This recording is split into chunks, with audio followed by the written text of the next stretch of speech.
Hello students, welcome back to Google chemistry. वैसे very good evening. Last session में प्यारे बच्चों हम लोगों ने देखा था क्या होता है वेपर प्रेशर, वो कौन कौन से फैक्टर हैं जो वेपर प्रेशर को अफेक्ट करते हैं।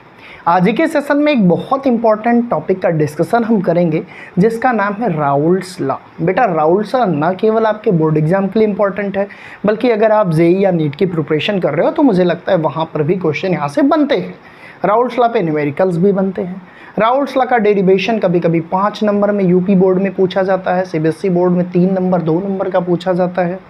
ठीक है, तो आइए डिस्कस करते हैं। अब आप सोचोगे क्या सर हम राउल्ट्स लॉ डायरेक्ट सीखेंगे? नहीं, हम फैक्टर अफेक्टिंग वेपर प्रेशर से बात शुरू करेंगे और हम बात करेंगे वोलाटाइल सॉल्यूशन के, वोलाटाइल सब्सटेंस के वेपर प्रेशर की, और वहाँ से हम राउल्ट्स लॉ के डेरिवेशन तक पहुँचेंगे। और देखिएगा कितनी आसानी से आपके दिमाग में ये डाल देंगे कि राउल्ट्स लॉ क्या कहता है, इसका स्टेटमेंट क्या है। चलिए, तो बेसिकली जब हमने बात की थी फैक्टर अफेक्टिंग वेपर प्रेशर की, तो उन सारी बातों के बाद मैं राउल्ट्स लॉ को समझाने के पहले आपको कुछ बेसिक्स की बात कर लूं कि प्यारे बच्चों जो सब्सटेंस होते हैं, सब्सटेंस मतलब जिनके माध्यम से जिनका यूज करके सोल्यूशन बनता है, तो बेसिकली जो हमारे सब्सटेंस हैं ये 2 प्रकार के होते हैं। कितने प्रकार के बेटा? ये 2 टाइप के हो सकते हैं। एक हो सकता है हमारा वोलाटाइल। क्या हो सकता है? वोलाटाइल। एक प्यारे बच्चों हमारा होता है नॉन वोलाटाइल। क्या होता है भाई? Non volatile. अब आइए डिस्कस करते हैं और समझाने की कोशिश करते हैं कि ये वोलाटाइल और नॉन वोलाटाइल सब्सटेंस जो बहुत बार केमिस्ट्री में मिला, इसका क्या मतलब होता है, कैसे आप पहचान पाओगे? भाई नॉन वोलाटाइल का मतलब जो वेपर में कन्वर्ट ना हो पाए, सीधे शब्दों में जो अनवेपरेटेड हो, जिसका वेपरेशन वेपराइजेशन इन वेपरेटेड फॉर्म ना हो, सीधे शब्दों में जो वेपर में कन्वर्ट ना हो पाए।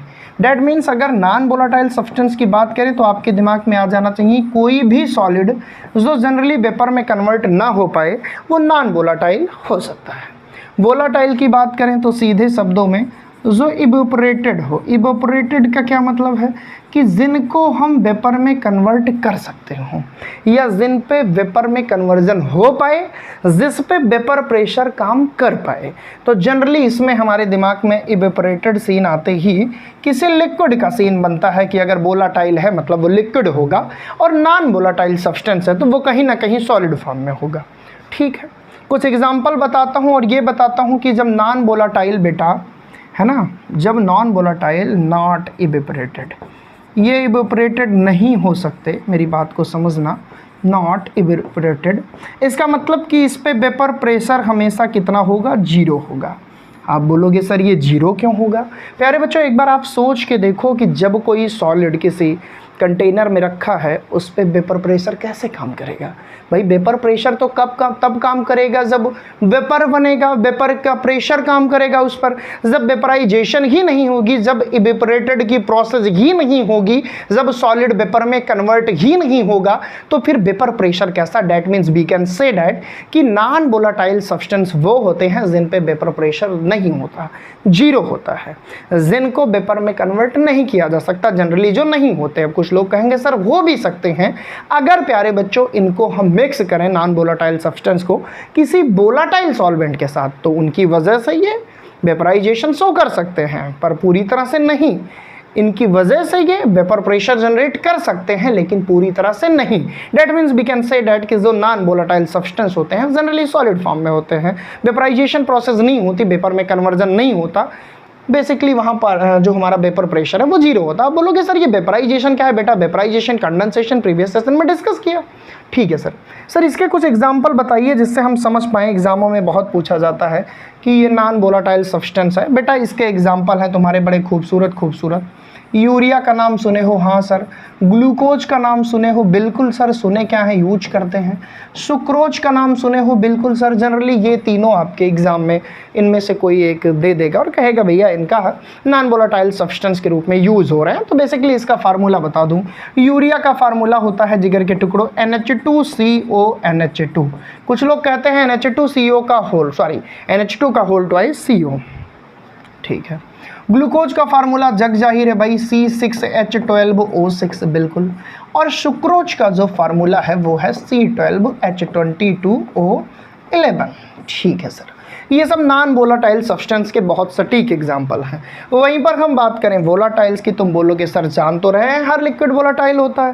बेटा इसके हम बेसिकली एग्जाम्पल ले सकते हैं C2H5OH का, CH3OH का, हम ले सकते हैं CH3C6H5 का, टॉलुइन का। मतलब कहने का मतलब है कि जो वेपराइजेशन कर पाएँ, जो वेपर में इजीली कन्वर्ट हो पाएँ, जिनके कारण प्रेशर लगे, डैट मीन्स वो वेपर प्रेशर प्रोड्यूस करेंगे। इसका मतलब कि यहाँ P0 कभी भी 0 नहीं हो सकता, क्योंकि कुछ ना कुछ इनका वेपर प्रेशर जरूर होगा, क्योंकि ये वेपर में कन्वर्ट हो सकते हैं। लेकिन नॉन वोलाटाइल सब्सटेंस के केस में P0 इज इक्वल टू 0 होगा। कब? जब प्योर हो नॉन वोलाटाइल। ठीक, चलिए तो सर इसको क्यों आप समझाए? बेटा इसके माध्यम से ही हम आपको ले चलेंगे राउल्ट्स लॉ की नींव तक। ठीक है सर, तो अब हम ये समझ गए कि वोलाटाइल सब्सटेंस क्या है, नॉन वोलाटाइल सब्सटेंस क्या है। अब हम ये समझते हैं कि किसी एक पर्टिकुलर सोल्यूशन है जिसमें वोलाटाइल सब्सटेंस हैं टोटल, उस पर्टिकुलर सोल्यूशन के लिए वेपर प्रेशर क्या होगा। और प्यारे बच्चों यकीन मानिए किसी वोलाटाइल सॉल्यूशन के वेपर प्रेशर और उस पर्टिकुलर सॉल्यूशन के कंसंट्रेशन के बीच के रिलेशन को ही क्वांटिटेटिव फॉर्म में राउल्ट्स चाचा ने आपको दिया। That means we can say that कि राउल्ट्स ने क्या दिया, relation between concentration of solution and vapour pressure. किसी भी पार्टिकुलर सॉल्यूशन के लिए वेपर प्रेशर और उस सॉल्यूशन के कंसंट्रेशन के बीच में क्वांटिटेटिव रिलेशन डेवलप किया गया, जिसे हम राउल्ट्स लॉ के नाम से जानते हैं। तो अब हम देखेंगे कि राउल्ट्स लॉ क्या होता है और कैसे यहाँ तक हम पहुँचेंगे। आइए चर्चा करते हैं। तो सबसे पहले मैंने आपको क्या बताया कि यहाँ पे हम हेडिंग क्या लेंगे, है ना, हेडिंग क्या लेंगे, vapour pressure of A solution. ध्यान दीजिएगा हेडिंग क्या है, vapour pressure of A solution, vapour pressure of a solution, vapor pressure of a solution of non-volatile substance, sorry not non-volatile, this is volatile, of volatile substance, of volatile substance। जैसा कि मैंने आपको पहले ही बताया कि substance दो प्रकार के होते हैं। यहाँ पे हम उन सब्सटेंस के सोल्यूशन के वेपर प्रेशर की बात करेंगे जो क्या हो बेटा, वोलाटाइल्स हो, डेट मीन्स लिक्विड फॉर्म में हो। ठीक है, और इसी टॉपिक में हम बहुत इंपॉर्टेंट चीज़ पढ़ने जा रहे हैं जिसका नाम है राउल्ट्स लॉ। बहुत सारे बच्चों को इंतज़ार रहता है इस लॉ का, क्योंकि है ही इम्पॉर्टेंट। ठीक है, इस लॉ को समझने के लिए मैं आपको डायग्रामेटिक हेल्प दूंगा और बड़ी आसानी से चीज़ें तुम्हारे दिमाग के अंदर स्प्रेड कर दूंगा। ठीक है सर, आप तो हर बात ऐसे कहते हैं। बिल्कुल, आप एज्यूम करिए कि हमारे पास ये एक कोई प्योर सब्सटेंस है, एक कोई कंपोनेंट्स है। ठीक है, एज्यूम करिए कि एक और प्योर हमारा कोई सब्सटेंस है। ठीक है, और एज्यूम करिए कि इन दोनों को हमने मिक्स कर दिया। ठीक है सर, कोई दिक्कत नहीं। डैट मीन्स एक कंपोनेंट्स, ये दूसरा कंपोनेंट्स और ये दोनों कंपोनेंट्स का मिक्स एक बाइनरी सॉल्यूशन होगा। बिल्कुल आप सही सोच रहे हो और सोचना भी चाहिए। तो चलिए, तो इसमें हमने क्या ले लिया, इसमें हमने ले लिया लिक्विड। अब ये लिक्विड किसका है, मान ले कि यहाँ पे जो हमारा सब्सटेंस लिया या कंपोनेंट्स लिया, इसे हमने नाम दिया। नाम क्या दिया भैया, इसे हमने नाम दिया, मान लीजिए क्या नाम दिया, बी। इसे क्या नाम दिया, बी। इसे हमने नाम दिया ए। क्या नाम दिया भैया, इसे हमने नाम दिया ए। अब एक बात बता दूं कि ये जो भी हम लोग बता रहे हैं, इंडिकेशन कर रहे हैं ए बी या जो कुछ भी, ये पहली चीज़ तो अलग अलग किताबों में अलग अलग हो सकता है। कुछ में N1 हो सकता है, N2 हो सकता है, किसी में 1 हो सकता है, 2 हो सकता है। तो इस बात से कोई घबराने वाली बात नहीं है कि सर आपने ए बी क्यों यूज किया। मैं तुमको ये भी बता दूं कि बेटा ए हमने यूज किया है सॉल्वेंट के लिए, ए हमने यूज किया है सॉल्वेंट के लिए, और बी हमने यूज किया है भैया सॉल्यूट के लिए। तो अगर हम कहीं अब बी लिखेंगे तो आपके दिमाग में एक इमेज बन जानी चाहिए कि सर सॉल्यूट की बात कर रहे हैं। अगर हम कहीं ए लिखेंगे तो आपके दिमाग में ये चीज़ें आ जानी चाहिए कि हम सॉल्वेंट्स की बात कर रहे हैं। एक कंपोनेंट्स ये है, कंपोनेंट्स ये है बेटा, ये प्योर है। सबसे खास बात क्या है कि इसमें कोई दूसरा कंपोनेंट्स नहीं है। डैट मीन्स ये प्योर सॉल्यूट है और ये प्योर सॉल्वेंट है। बिल्कुल बिल्कुल बिल्कुल। अब भैया क्योंकि ये क्या है, ये लिक्विड है, इसके कारण कुछ ना कुछ तो वेपर प्रेशर यहाँ होगा, बिल्कुल होगा, यहाँ भी होगा, बिल्कुल होगा। क्योंकि वोलाटाइल, अगर नॉन वोलाटाइल होता तो मानते कि वेपर प्रेशर 0 होगा। तो क्योंकि ये प्योर है तो इस पे जो वेपर प्रेशर लगेगा वो क्या लगेगा, P0B। क्या लगेगा भैया, P0B। और इस पे जो वेपर प्रेशर लगेगा वो लगेगा P0 A। प्योर जब भी आएगा बेटा तो हम P0 का यूज करेंगे प्योर के लिए, ठीक है। अब मुद्दा क्या है कि इन दोनों को हमने मिक्स कर दिया। अच्छा, मिक्स तो किया, उसके पहले हम ये जान लेते हैं कि इनमें जो हमारा कंपोनेंट्स है उसको हम रिप्रेजेंटेट कर दे रहे हैं NB से। नंबर ऑफ मोल इनके किससे दिखा दे रहे हैं? NB से। इनके नंबर ऑफ मोल को हमने दिखा दिया Na से। तो अब हम कहीं मार्केट में अगर Na कह रहे हैं तो आप समझ जाना कि सॉल्वेंट के नंबर ऑफ मोल की बात हो रही है। अगर हम कहेंगे कहीं NB तो आप समझ जाना कि सॉल्यूट के नंबर ऑफ मोल की बात हो रही है।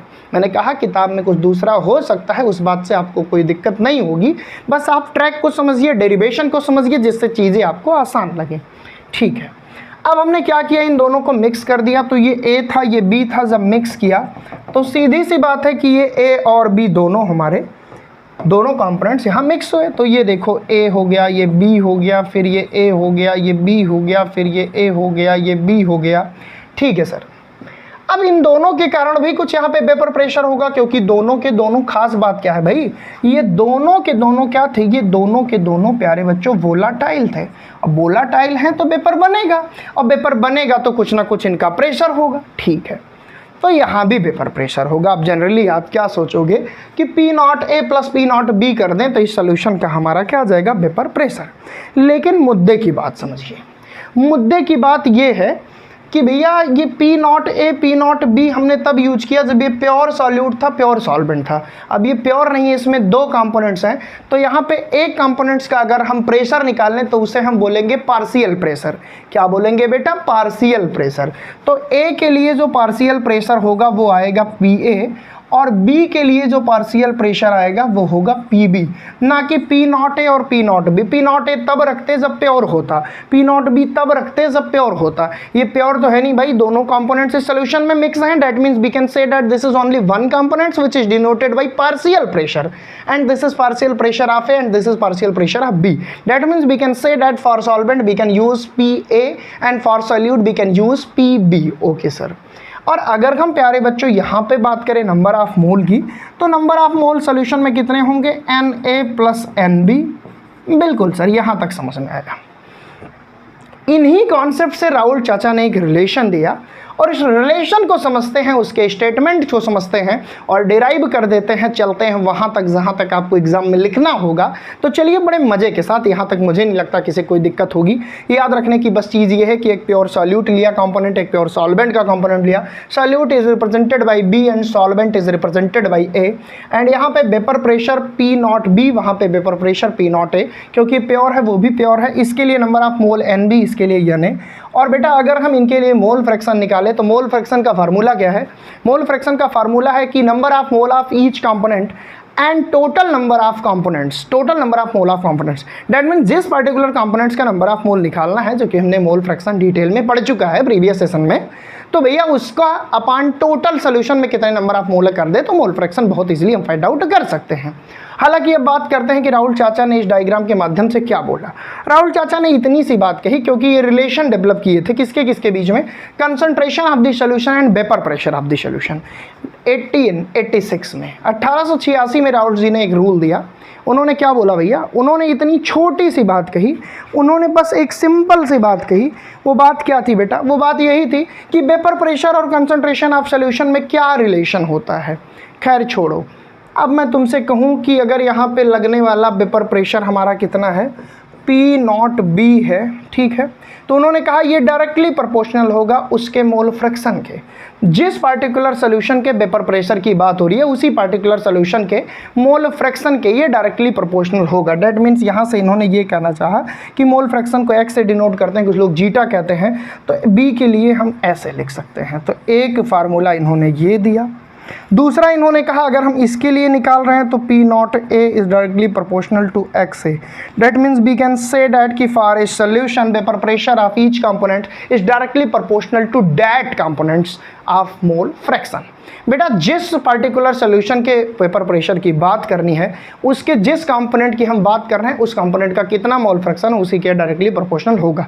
सर मुझे ये बात नहीं समझ भाई, कोई बात नहीं, ये सारा सीन समझे। यहाँ ये सीधे शब्दों में राहुल चाचा इतना कहते हैं कि इस पर जो पेपर प्रेशर लग रहा है इसमें उपस्थित नंबर ऑफ मोल पर डिपेंड करेगा, यानी जितना नंबर ऑफ मोल होगा उतना ज़्यादा पेपर प्रेशर लगेगा। ये बात स्वाभाविक सी है कि अगर किसी कंटेनर में किसी सॉल्यूट या सॉल्वेंट का अमाउंट ज़्यादा है तो निसंदेह हम कह सकते हैं अगर वोलेटाइल सब्सटेंस है तो उसके बढ़ने से कहीं ना कहीं पेपर प्रेशर बढ़ेगा। तो बहुत सिंपल सी बात राहुल जी ने कही कि किसी भी सोल्यूशन के लिए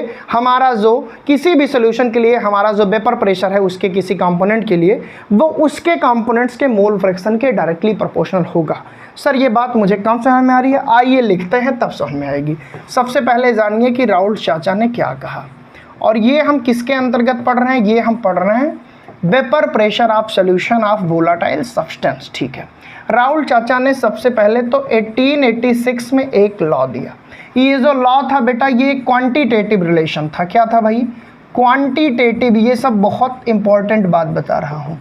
क्वांटिटेटिव रिलेशन था बेटा, नॉट क्वालिटेटिव। क्वांटिटेटिव मतलब कि जो एक होता है बेटा ना गुणात्मक मतलब क्वालिटी की बात करे, गुण की बात करे। एक होता है बेटा कि जो क्वालिटी की बात ना करे, जो अमाउंट की बात करे, तो ये अमाउंट की बात करने वाला था। ठीक है सर, ये क्वांटिटेटिव रिलेशन था। किसके किसके बीच में था पहले ये लिख दूं।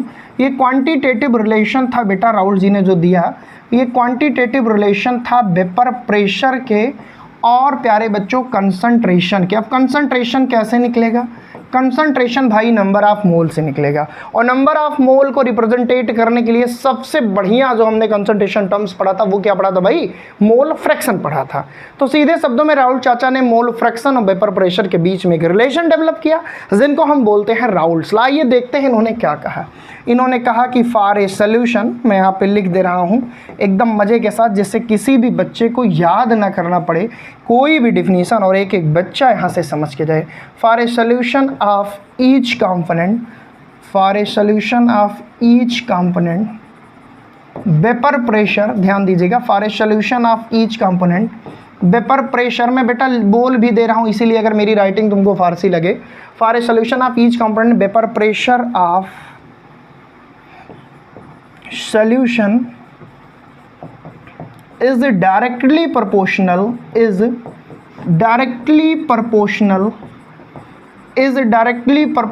to the mole fraction of that component। आइए इसको समझाते हैं और आपके दिमाग में उतारते हैं बेटा। And this is called statement of the Raoult's law. Raoul's चाचा ने बस एक सिंपल सी बात कही कि किसी भी सोल्यूशन के किसी कंपोनेंट्स का जो हमारा वेपर प्रेशर होता है वो उसी कंपोनेंट्स के मोल फ्रैक्शन के डायरेक्टली प्रोपोर्शनल होता है। दैट मीन्स अगर हम किसी सॉल्यूट के वेपर प्रेशर की बात कर रहे हैं तो उस सॉल्यूट का कितना मोल फ्रैक्शन है उसी पे डिपेंड करेगा वेपर प्रेशर। अगर सॉल्यूट का अमाउंट ज़्यादा होगा तो वेपर प्रेशर ज़्यादा होगा, अगर सॉल्वेंट का अमाउंट ज़्यादा होगा तो वेपर प्रेशर ज़्यादा होगा। That means we can say that according to Raoult's law in a solution या for a solution of each component vapour pressure of solution is directly proportional to the mole fraction of that components. जिस particular components का vapour pressure निकालना है उसी particular components के mole fraction के ये directly proportional होगा। कौन भैया? Vapour pressure. ठीक है सर, ईच कंपोनेंट्स मतलब सॉल्यूट या सॉल्वेंट की बात हो रही है। डेट मीन सीधे शब्दों में अगर हम बात करें पी नॉट ए की जो कि हमने सॉल्वेंट के लिए लिया था, it is directly proportional to mole fraction of that component. इसका मतलब कि इसके लिए फार्मूला क्या आएगा? P naught A is directly proportional to X A. X मतलब मोल फ्रैक्शन कह सकते हैं, कुछ लोग जीटा कहते हैं। ए मतलब सॉल्वेंट की बात हो रही है। मैंने पहले ही कह दिया था कि बेटा अगर हम ए लेंगे तो सॉल्वेंट समझना, बी लेंगे तो सॉल्यूट समझना। ठीक है, दैट मीन्स अगर हम बी के लिए बात करें तो फार्मूला क्या होगा? P naught B is directly proportional to X B. And जहाँ पे एक एक टर्म्स का मतलब आपको समझना होगा। And these two equations are known as Raoult's law. बेटा बहुत इंपॉर्टेंट है। यहाँ पे क्या है? पी नॉट ए क्या है? Vapour pressure of pure solvent, vapour pressure of pure solute. Vapour pressure ये हो गया। ये क्या है भैया? ये है मोल फ्रैक्शन ऑफ सॉल्वेंट, ये है mole fraction of solute. Sir ये मोल फ्रैक्शन क्या है? बेटा मैंने आपको पढ़ाया था, अगर आपको याद होगा, 1 मिनट का टाइम ले रहा हूँ, अगर आपको याद होगा मैंने पढ़ाया था स्टार्टिंग में ही कि जो मोल फ्रैक्शन होता है अगर हमको सॉल्यूट का निकालना है तो क्या होगा, मान लो मोल फ्रैक्शन ऑफ ए का निकालना है, ए मतलब सॉल्वेंट, तो फार्मूला क्या होगा Na/Na + Nb। ये पता है कि नहीं, बिल्कुल सर पता है। और अगर हमको वही मोल फ्रैक्शन बी का निकालना हो, डैट मीन सॉल्यूट के लिए, तो क्या होगा Nb/Na + Nb। ये भी पता है बिल्कुल, जिस पार्टिकुलर कंपोनेंट्स का मोल फ्रैक्शन निकालना है उतना अपान total components of the mole, total number of mole of the solution, वो हमारा मोल फ्रैक्शन है। तो सीधे शब्दों में जनाब ये कह रहे हैं कि जिस कंपोनेंट्स के वेपर प्रेशर की बात करनी है उस कंपोनेंट का वेपर प्रेशर उसके मोल फ्रैक्शन के डायरेक्टली प्रोपोर्शनल होगा।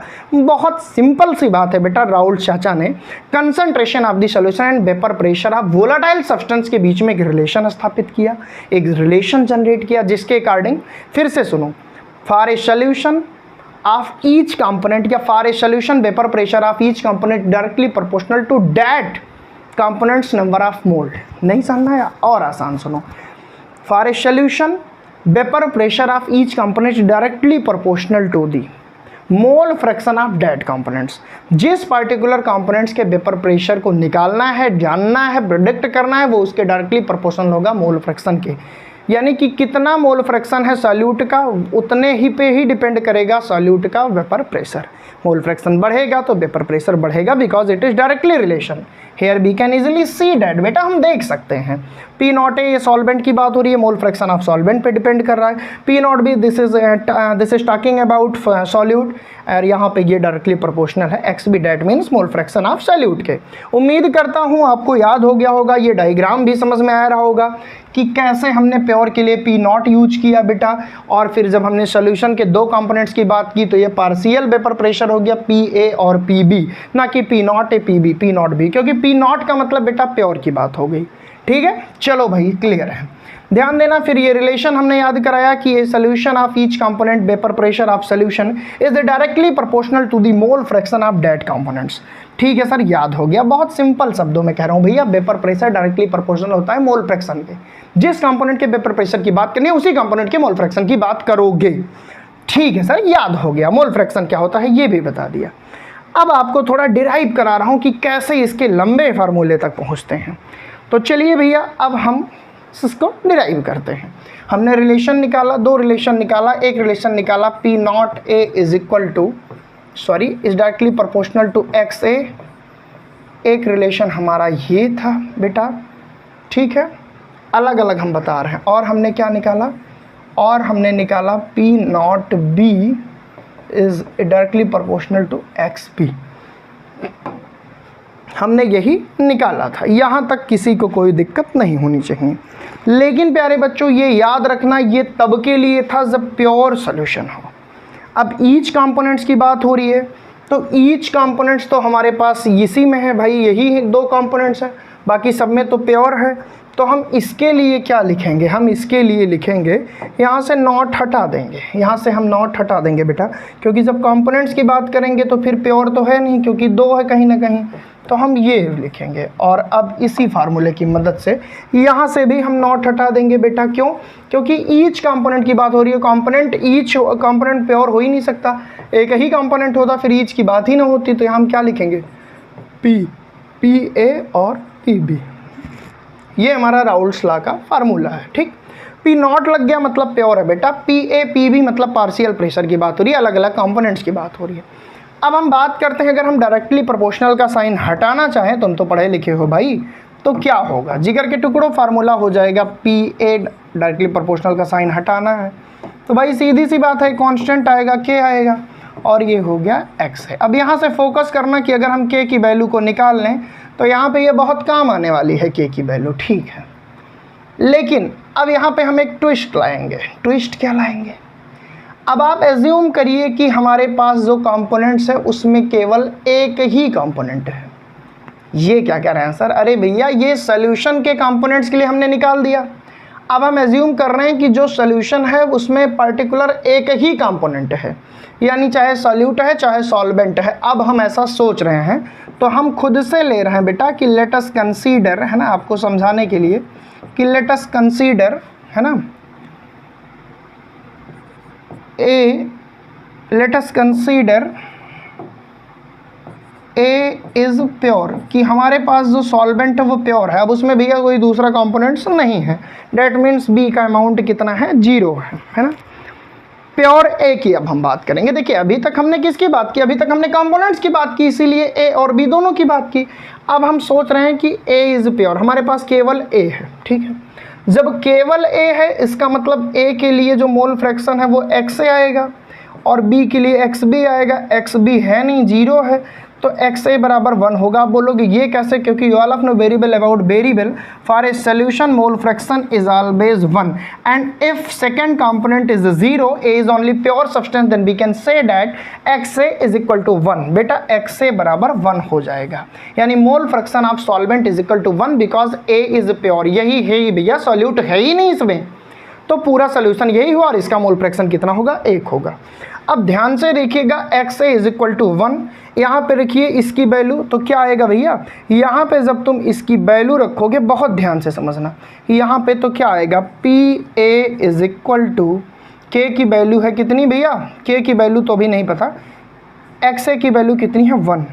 डैट मीन्स यहाँ पे अगर हम देखें तो के इज इक्वल टू क्या आया, पी ए आया। कितना आया बेटा, पी ए, ठीक है। यहाँ तक क्लियर है, हाँ सर यहाँ तक क्लियर है, यहाँ तक किसी भी बच्चे को कोई दिक्कत नहीं होनी चाहिए कि वैल्यू कितनी आई, पी ए आई।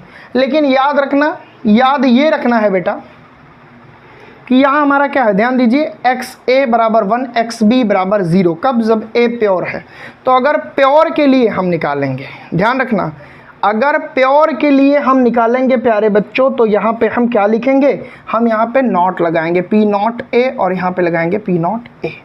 तो के की वैल्यू आ गई पी नॉट ए, कब, जब हम प्योर की बात कर रहे हैं, एकदम प्योर की। अगर प्योर ना होता बेटा तो नॉट वॉट नहीं लगता।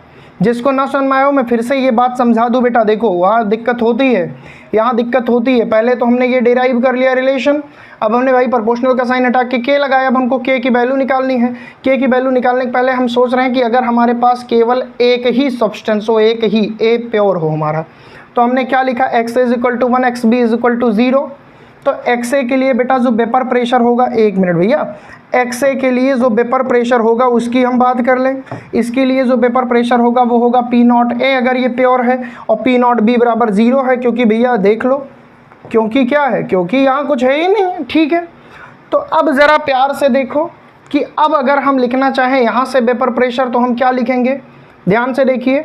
एक्स ए की जगह हम कितना लिख सकते हैं, एक्स ए की जगह हम 1 लिख सकते हैं। हमारे पास क्या रिलेशन है, हमारे पास है P naught A directly proportional to K X A. अब आगे अगर हम इसके लिए लिखें, के की वैल्यू हम लिख सकते हैं कितनी, अभी नहीं पाए हैं, एक्स ए की वैल्यू लिख सकते हैं 1, तो हम लिख दिए पी नॉट ए। यहाँ पे हम बराबर का साइन हटाएं, ये डायरेक्टली प्रोपोर्शनल का साइन हटाएंगे तभी तो के आया बेटा, हाँ बिल्कुल। हम लिखेंगे बराबर के, और एक्स ए की वैल्यू कितनी आई, 1। कैसे आई मैंने आपको बता दिया, मोल फ्रैक्शन का सम जो होता है किसी भी पार्टिकुलर सोल्यूशन के लिए वो 1 होता है। ये सॉल्वेंट है, ये सॉल्यूट है, सॉल्यूट का अमाउंट 0 है, तो ये इतना इज इक्वल टू 1 होगा कि नहीं होगा, बिल्कुल। अब बेटा यहाँ से हमको एक बात और पता चल गई कि K is equal to P naught A. ये थोड़ा ये इक्वेशन थोड़ा संभाल के रखना जनाब। अब यही के की वैल्यू यहाँ पुट कर दो। जब पुट कर दिए, ध्यान दीजिएगा, जिसको नहीं समझ में आएगा भैया फिर से पढ़ा दूंगा, कोई दिक्कत नहीं। जब यहाँ पे हम के की वैल्यू पुट किए इस इक्वेशन में, मैं यहाँ लिख दे रहा हूँ अब, तो क्या आया, P A is equal to P naught A X A, and this is also Raoult's law. बेटा ये भी आ गया कि P A is equal to P naught A into X A, ठीक। अब इसी तरह अगर हम पी बी के लिए निकालें, प्योर कंपोनेंट बी ले लें, तो यहाँ पी बी, यहाँ X B is equal to 1, X A is equal to 0, तो सारी चीज़ें सेम आएंगी। तो हम यहाँ क्या रिलेशन निकाल सकते हैं, P B is equal to P naught B into X B, and this is also Raoult's law relation. Basically यही राउल्स लॉ है बेटा, लेकिन अगर और सॉल्व करोगे, this is also Raoult's law equation, ठीक है। कैसे आया, जब हमने एक प्योर सब्सटेंस लिया जिसके लिए वेपर प्रेशर पी नॉट ए लिया, के की वैल्यू वहाँ से फाइंड आउट की और इस इक्वेशन में रखकर यहाँ तक हम पहुँचे, ठीक। अब मेरी बात को समझो, अगर हम पर्टिकुलर, हमने यहाँ पे क्या किया, यहाँ पे हमने पहले कंपोनेंट्स के लिए निकाला, फिर दूसरे कंपोनेंट्स के लिए निकाला।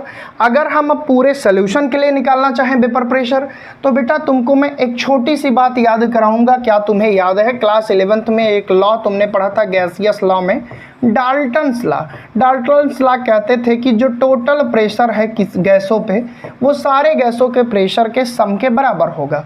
यानी कि क्या होता था, partial pressure P1 plus P2 plus P3 dot dot dot इन सब का योग होता था P total. That means we can say that कि अगर कोई कमरा है, उस कमरे में ढेर सारी गैसें हैं, उन पे प्रेशर काम कर रहा है, तो उस कमरे के टोटल प्रेशर को निकालने के लिए उन सारी गैसों के प्रेशर का हम सम कर देंगे। तो डाल्टन्स का बेटा जो हमारा पार्शियल प्रेशर का लॉ था वो यही था। अब समझिए, हमारे पास हमने PA के लिए निकाल लिया, कितना निकाला, PA के लिए क्या निकाला भैया, PA के लिए हमने निकाला P0A इंटू XA। PB के लिए हमने क्या निकाला, दूसरे कंपोनेंट के लिए P0B इंटू XB। अब बेटा अब डाल्टन्स का लॉ इस पे लगाएंगे, अगर हम P टोटल निकालेंगे तो P total is equal to PA plus PB कर सकते हैं, बिल्कुल। PA की वैल्यू कितनी है भैया, P0A into XA plus P0B into XB and बेटा this is also Raoult's law. कितनी आसानी से P total is equal to तो ये फाइनली पूरा डिराइव हो गया हमारा Raoult's law for volatile substance.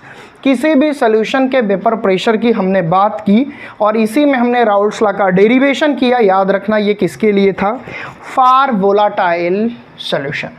बेटा एक बार रिकॉल कराऊंगा जिससे तुम्हारे दिमाग में आ जाए, क्योंकि याद कराना ज़रूरी है। सबसे पहले हमने एक प्योर सॉल्वेंट लिया B, प्योर सॉल्यूट लिया A।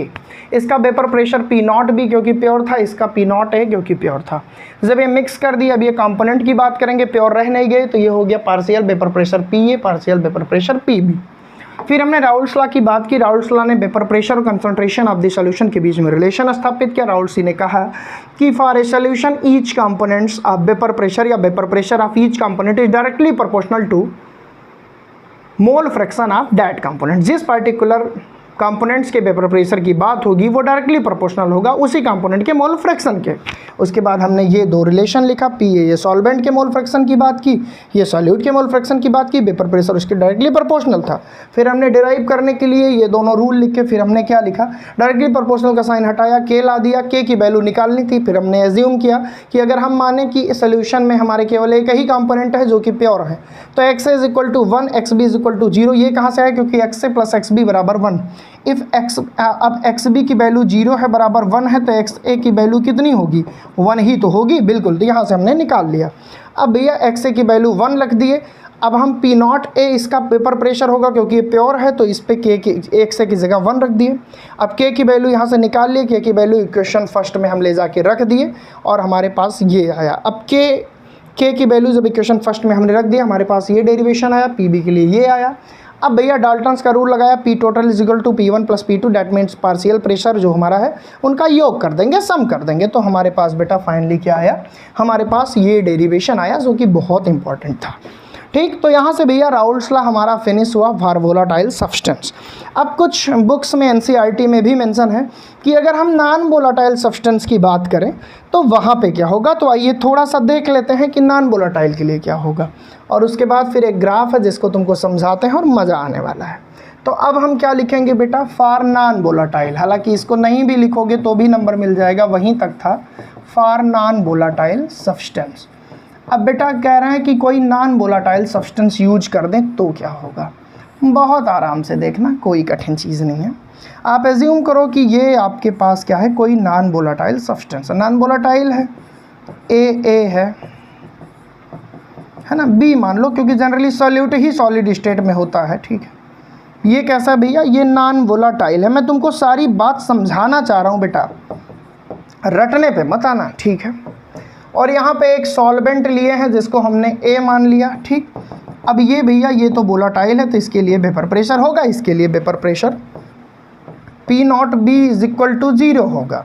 सॉल्यूट पे कोई वेपर प्रेशर नहीं क्योंकि ये नॉन वोलेटाइल है। अब ये वोलेटाइल है तो यहाँ P0A लगेगा, कुछ ना कुछ होगा, 0 के इक्वल नहीं होगा। अभी तुमको स्टार्टिंग में पढ़ाया गया। अब भैया इन दोनों को मिक्स कर दिए। जब इन दोनों को मिक्स कर दिए तो ज़रा प्यार से थोड़ा समझने की कोशिश करिएगा कि मान लो कि B आकर के यहाँ बैठ गया इसकी सरफेस पे, सॉल्यूट है बैठेगा ही, तो भैया कहीं ना कहीं इसके बैठने के चक्कर में वेपर प्रेशर थोड़ा कम हुआ, क्योंकि ये रोकेगा इनको उबलने से। कहीं ना कहीं ये नॉन वोलेटाइल है तो इनको रोकेगा ही कि भाई तुम कहाँ जा रहे हो वेपर प्रेशर लगाने। ठीक है, रोकेगा नहीं रोकेगा देखेंगे। तो यहाँ हम कह सकते हैं कि PB, और भैया सॉल्यूट के लिए हम कह सकते हैं PA, क्योंकि इसमें A जो है वो सॉल्वेंट है, सॉल्यूट PB है। ठीक है, अब मुद्दा ये है कि अगर हमारे पास, बहुत ध्यान से देखना, अगर हमारे पास केवल प्योर सॉल्वेंट हो, इसका वेपर प्रेशर ज़्यादा होगा कि अगर हमारे पास ये सॉल्यूशन है, लेकिन बेटा ये कैसा सॉल्यूशन है, नॉन वोलाटाइल, इसका वेपर प्रेशर ज़्यादा होगा। तो भैया non volatile substance vapour pressure को डिक्रीज करता है। तो सॉल्यूट का जो प्योर है उसका वेपर प्रेशर ज़्यादा होगा, सॉल्यूशन का जो प्योर नहीं है जिसमें नॉन वोलाटाइल सब्सटेंस भी है उसका वेपर प्रेशर कम होगा। ऐसे में हम एक चीज़ यहाँ से समझ सकते हैं, वो चीज़ ये है बेटा कि P0A is greater than, P0A यहाँ पे ज़्यादा है बेटा किसके, PA प्लस PB से, यानी कंपोनेंट्स के इसके जो सोल्यूशन के बेटा इसके जो हमारे वेपर प्रेशर हैं उससे कहीं ज़्यादा तो प्योर सॉल्वेंट का ही वेपर प्रेशर है, because non volatile substance vapour pressure को डिक्रीज करने का काम करते हैं। Non volatile substance vapour pressure को डिक्रीज करने का काम करते हैं। ये बात क्लियर है, यानी प्योर सॉल्वेंट का वेपर प्रेशर ज़्यादा होगा। हम यहाँ पे लिख सकते हैं vapour pressure of pure solvent is much better than vapour pressure of solution which contain non volatile substance. ठीक है, तो यहाँ से भैया फिर वही रिलेशन हम लिखना चाहें, क्या लिख सकते हैं, वही चीज़ कि PH directly proportional to X है। तो रिलेशन नहीं बदलेगा बेटा, रिलेशन नहीं बदलेगा जनाब, है ना। प्रीवियस इक्वेशन से फिर हम लेते आए क्या, यहाँ पे डायरेक्टली प्रोपोर्शनल का साइन हटाएं, K लगाएं, K की वैल्यू रख दें और फिर वही आ जाएगा। यहाँ समझना ये है कि किसी नॉन वोलेटाइल सॉल्यूशन पर अगर हम वर्क कराते हैं राउल्स का लॉ तो डेरिवेशन भी सेम आएगा, पर इतना जानना कि वेपर प्रेशर बेटा नॉन वोलेटाइल सब्सटेंस के चलते डिक्रीज हो जाएगा, क्योंकि non volatile substance solid form में रहेगा, वो सॉल्वेंट के वेपर प्रेशर को घटाने का काम करेगा। तो this is all about Raoul's law बेटा। अब आपको एग्जाम में इतना ही लिखना है। चलिए अब हम एक ग्राफ के माध्यम से इन चीज़ों को और क्लेरिफाई करते हैं, क्योंकि ग्राफ भैया तो आपके एग्ज़ाम में, है ना, कभी कभी पूछ लिया जाता है। तो आइए बड़े दमदारी से हम ग्राफ को पढ़ते हैं कि आप एज्यूम करिए कि हमारे पास ये एक लाइन है, मैं ऐसे बना दे रहा हूँ और ग्राफ बहुत आसानी से समझ में आएगा। यहाँ पे हम क्या लेते हैं, यहाँ पे हम लेते हैं वेपर प्रेशर। क्या लेते हैं बेटा, वेपर प्रेशर। ठीक, यहाँ पे क्या लेते हैं, हम ले लेते हैं मोल फ्रैक्शन। क्या लेते हैं बेटा, मोल फ्रैक्शन। और इन्हीं के बीच में रिलेशन तो दिखाता है राउल्स लॉ। ठीक है, अब आप एज्यूम करो कि इस एंड पे हमारे पास केवल सॉल्वेंट है, तो हमने क्या माना कि यहाँ केवल मोल फ्रैक्शन है किसका, सॉल्वेंट का, B, और यहाँ केवल हमारे पास प्योर है क्या, सॉल्यूट है। तो हम लिख सकते हैं कि प्योर सॉल्यूट, देखिएगा कितनी आसानी समझते हैं। और यहाँ हम लिख सकते हैं प्योर सॉल्वेंट। क्या लिख सकते हैं बेटा, प्योर सॉल्वेंट। दैट मीन्स यहाँ XA इज इक्वल टू 0 है और यहाँ XB इज इक्वल टू 0 है। ठीक है, यहाँ तक कोई दिक्कत नहीं सर, कोई दिक्कत नहीं। यानी यहाँ टोटल एक ही, तो टोटल XB ही है, तो XB की वैल्यू यहाँ हो जाएगी 1, क्योंकि पूरे सोल्यूशन की भी 1 होगी। XA is equal to 0 then XB is equal to 1। यहाँ पे बेटा XA इज इक्वल टू 1 होगा because XB is equal to 0। ठीक है, क्योंकि किसी भी सोल्यूशन के लिए मोल फ्रैक्शन का जो सम होता है वो कितना होता है, 1 होता है। अब भैया जब XB था, मेरी बात को समझना, केवल प्योर है, हमारे पास क्या था, प्योर सब्सटेंस था। क्या था, प्योर सब्सटेंस।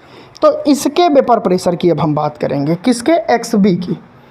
तो ध्यान दीजिएगा, ध्यान दीजिएगा, XB की, किसकी बात करेंगे बेटा, XB की। आपको 2 पॉइंट ऐसे थोड़ा सा ध्यान रखना है। अभी देखो कितनी आसानी से समझोगे और कितनी आसानी से ग्राफ।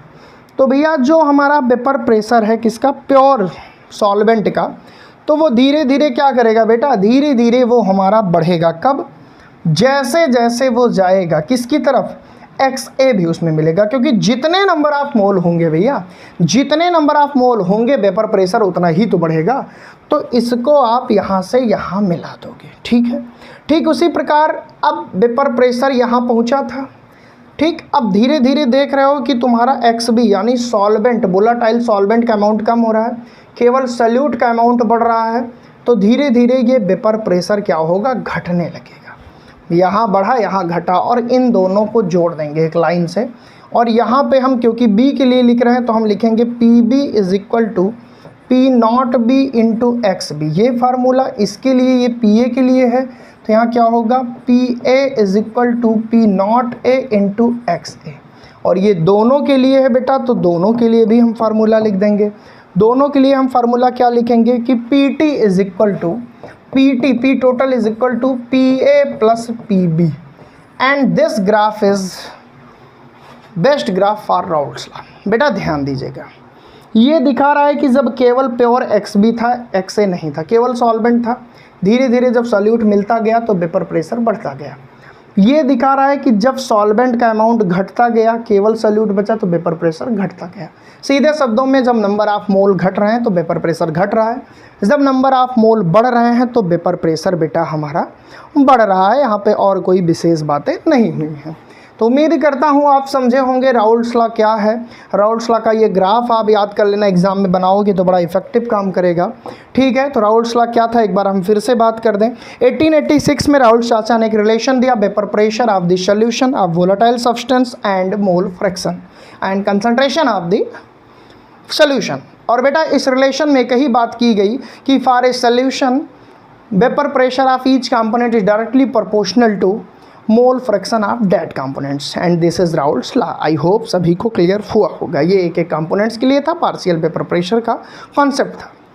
तो ये हमारा राउल्ट्स लॉ खत्म हुआ और कल के सेशन में हम डिस्कस करेंगे आइडियल और नॉन आइडियल सोल्यूशन। यकीन मानो मज़े के साथ पढ़ेंगे पूरा सोल्यूशन चैप्टर के, एक एक क्वेश्चन कराऊंगा बेटा और सारे PYQs कराऊंगा। याद रखना एक भी क्वेश्चन छोड़ के नहीं आना, क्योंकि तुम्हारा सपना जो है वो मेरा सपना है, आपके आंखों के सपनों को पूरा करना है।